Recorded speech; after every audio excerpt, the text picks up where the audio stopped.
একদিন রাত গভীরে একাকী স্বামীর সাথে নবীর সাথে হযরত আয়েশা রাদিয়াল্লাহু তাআলা আনহা বলেন, ইয়া রাসূলুল্লাহ, আপনি আমার জন্য একটা খাস, আমি যেতে এখানে একা, আপনিও আমার সাথে শুধু একাই আছেন, আমার জন্য একটা খাস দোয়া করে দেন।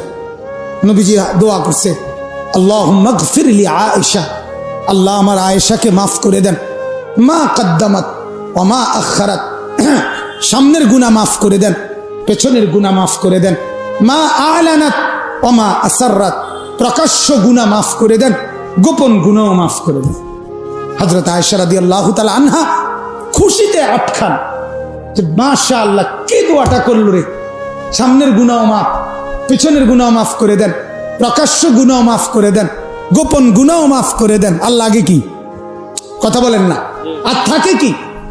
হযরত আয়েশা হাদিসে লিখছে, হযরত আয়েশা রাদিয়াল্লাহু তাআলা আনহা